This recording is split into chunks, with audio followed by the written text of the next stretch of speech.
BFM Bourse, vos placements, nos conseils sur BFM Business.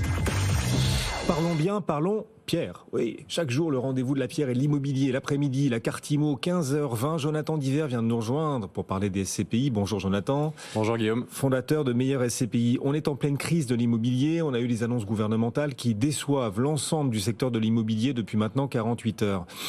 Ça se traduit aussi pour les SCPI en baisse des investissements, en baisse des acquisitions ou pas vraiment ?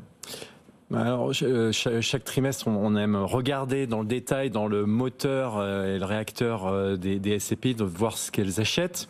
Au premier trimestre, 1,44 milliard d'euros. C'est quasi équivalent en termes de volume au premier trimestre de l'année 2022. Donc, il n'y a pas de signaux alarmants.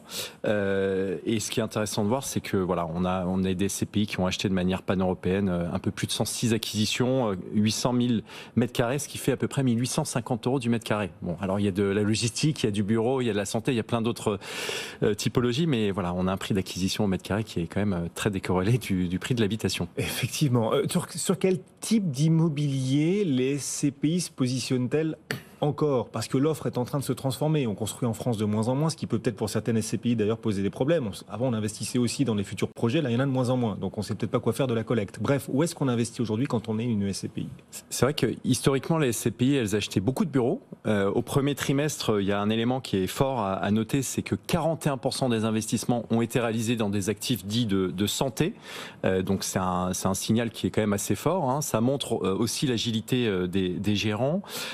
Ensuite se positionnent les bureaux à 26% uniquement, donc, alors qu'une SCPI classique en moyenne elle a 65% de bureaux. Donc vous voyez que c'est un élément qui montre que les choses bougent. Des actifs de logistique de manière significative, 23%.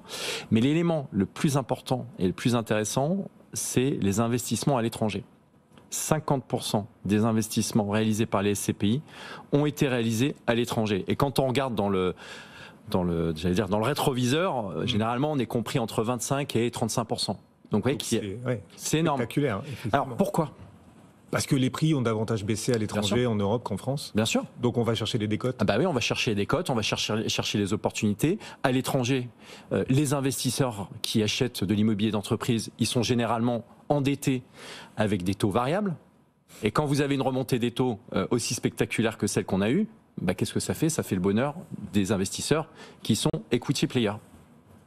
Donc, une part d'investissement à l'étranger qui atteint des records au premier trimestre. On va chercher les principales décotes. Elles sont peut-être encore pour l'instant plus à l'étranger qu'en France. Et on en voit aussi arriver en France où le marché ne baisse pas tant que cela. La valeur des parts ne baisse pas encore tant que cela.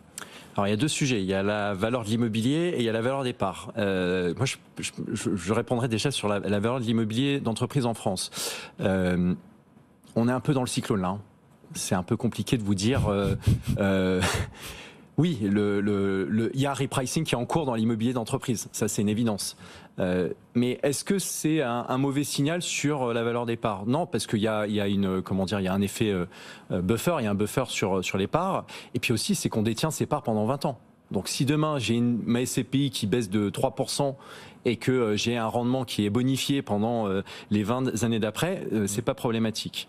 Non, moi je pense que vraiment cette logique de se dire aujourd'hui les SCPI qui collectent, il faut être dans une SCPI qui collecte, elles saisissent des bonnes opportunités. On a quelques idées d'acquisitions qui ont été réalisées. Pierre Val Santé qui a acheté un actif au Canada. Donc vous voyez que les SCPI sont capables d'être mobiles. Voilà, c'est la deuxième SCPI à se positionner au Canada. On n'a pas peur des risques de change ? Bah voilà, il faut y aller. Hein. Aujourd'hui, il y a un moment, il y a une fenêtre qui est pas inintéressante sur le dollar canadien. Sur PFO, une autre SCPI, grand complexe hôtelier qui a été acheté en Espagne. Le tourisme est quand même reparti de façon significative. Et puis alors ça, c'est un petit clin d'œil pour une ville qui s'appelle Mouilleron-le-Captif, où on a une SCPI qui s'appelle Hirokozen qui a acheté un centre commercial, pas un centre commercial, un retail park avec un magasin de bricolage à 9% de rendement.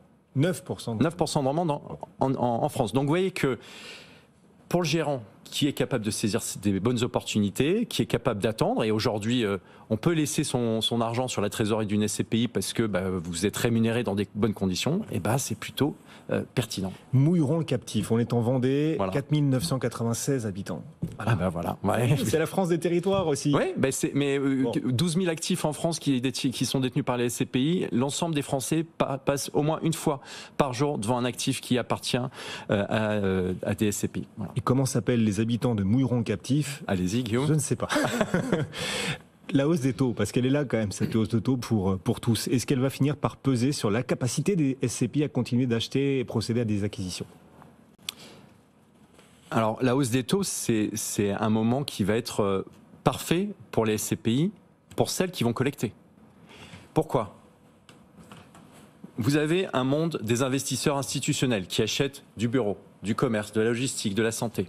Ces investisseurs, ils aiment bien se leverager, ils aiment bien prendre du crédit. Dans un contexte de taux qui augmente de façon significative, ils sont moins en mesure de prendre du crédit. Les SCPI sont des equity players. En 2009, post-Lehman, je me souviendrai toujours dans mon ancienne boutique quand je bossais au Capital Market, on vendait des actifs de bureaux à Paris, intramuros, dans le quartier central des affaires, à 6% de rendement. Et qui les achetait ? C'était des equity players, dont des SCPI. Donc, je pense que c'est compliqué à distiller, mais vous êtes sur la plage. L'année dernière, il y avait un monde fou, parce que tout le monde pouvait se leverager. Cette année, il y a beaucoup moins de monde, beaucoup moins de monde, et les bonnes affaires, elles vont venir. Ah, vous êtes optimiste. Mais Vous dites que là, c'est un marché d'opportunités qui s'ouvre pour les SCPI. Mais c'est une évidence. Ah, d'accord. Pendant que le reste du marché de l'immobilier est en train de crier famine. Bien sûr. Et vous seriez seul à vous en sortir dans les SCPI? Je pense pas, mais on se donnera rendez-vous dans 2 ans. Tiens, Mouilleron captif que vous nous avez fait découvrir, la commune voisine s'appelle la Génétouze. Voilà. On est en Vendée. Voilà, merci beaucoup. On en apprend tous les jours. C'est Jonathan Diver qui nous accompagnait, meilleur SCPI. Salut Jonathan. À bientôt Guillaume, merci. Bon retour. Et la France des territoires aussi à travers l'immobilier, cette carte IMO.